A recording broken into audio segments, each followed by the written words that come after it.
वो यही देखना चाहते हैं कि तुम कर क्या रहे हो।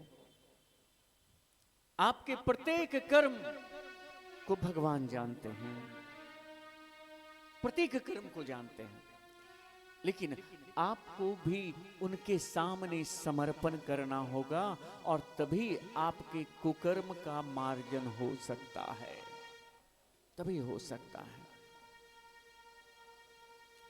जगदीश को पता है, मेरे गोविंद को पता है कि आप वृंदावन पधारे हैं, और उनको यह भी पता है कि आपको जो कष्ट है वो भी पता है,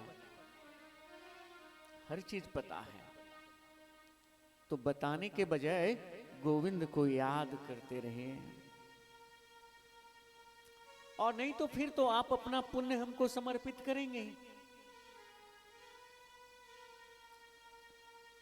अब मान लेते हैं यहां दिक्कत हुई तो कोसोगे हमको, और उससे होगा क्या कि आप मेरे पाप ले लोगे और अपना पुण्य मुझे समर्पित कर दोगे। यही तो होता है।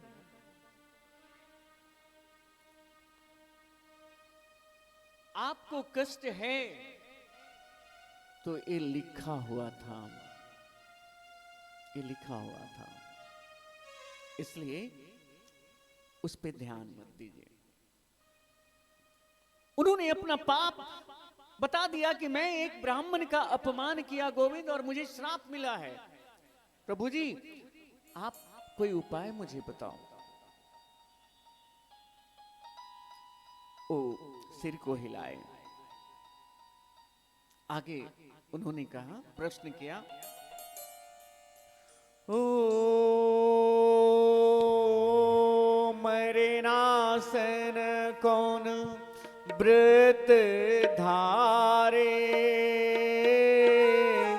काको ध्यान सुनाम उचारी। श्याम राधे श्याम बोलो श्याम राधे श्याम, श्याम राधे श्याम बोलो श्याम राधे श्याम। ओ श्रवण सुअसमर जप कीननी को, कौन तया फल देत अमी को। श्याम राधे श्याम बोलो श्याम राधे श्याम, श्याम राधे श्याम बोलो श्याम राधे श्याम। मंगल भवनय मंगल हारे,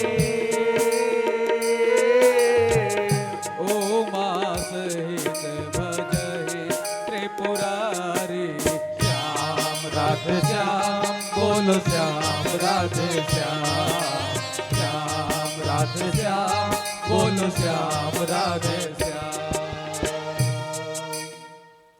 प्रश्न किए सुखदेव जी से परीक्षित कि गुरुदेव जिनकी मृत्यु समीप है उन्हें कौन सा व्रत धारण करना चाहिए।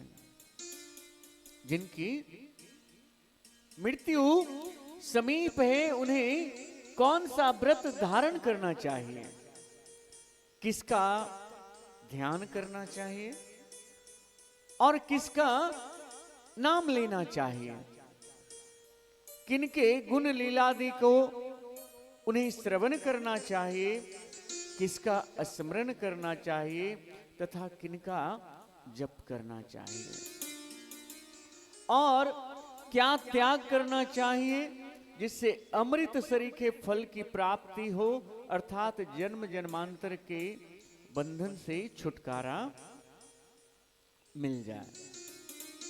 जन्म मरण के बंधन से छुटकारा मिल जाए। तो ये बड़े प्रसन्न हुए कि परीक्षित तुमने जो प्रश्न किए हैं ये जगत के कल्याण का प्रश्न है, क्योंकि मरने का कोई उम्र नहीं है, हम सभी मर ही रहे हैं। इधर झूम के गाए धरती, उधर है मौत खड़ी। इधर जीवन झूम करके गा रहा, लेकिन अगले ही पल जो है उसकी मौत भी खड़ी है। कोई नहीं जानता कब मरेगा। और उसी के लिए कि भैया जिनकी मृत्यु समीप है तो मृत्यु सभी की समीप है। ये बात है कि हम उसको याद नहीं करते। हम याद वही करते हैं जो हमें अच्छा लगता है, वो चाहे वो गलत हो या सही हो। जैसे एक लड़का परीक्षा दे करके आया, एक लड़का परीक्षा दे करके आया और प्रश्न था कि भारत की राजधानी कहां है। तो लिख करके आया था पटना। घर आया, अब वो रट रहा है उससे कि भारत की राजधानी पटना, भारत की राजधानी पटना, भारत की राजधानी पटना। तो क्यों भाई, ऐसा क्यों? तो बोले हम यही परीक्षा में लिख के आए हैं। तो हम लोग वही काम करते हैं जो हमें रुचता है, लेकिन शास्त्र कहता है कि काम वही करो जिससे तुम्हारा कल्याण हो, तुम्हारा कल्याण हो जाए। पिज्जा खाने से कल्याण नहीं हो सकता, लेकिन गोविंद के चरणामृत पाने से, उनके प्रसाद पाने से जीव का अवश्य कल्याण हो जाएगा, अवश्य कल्याण हो जाएगा। प्रश्न सुने तो बड़ा गदगद हो गए।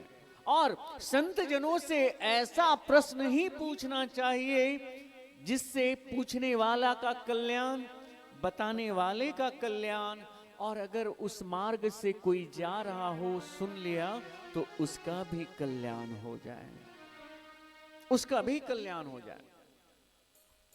तो प्रश्न ऐसे पूछना चाहिए।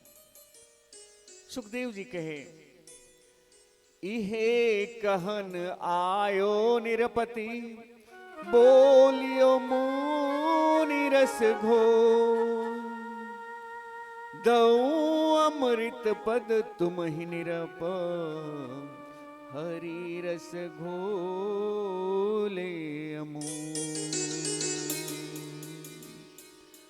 जग जीवन मंगल करन,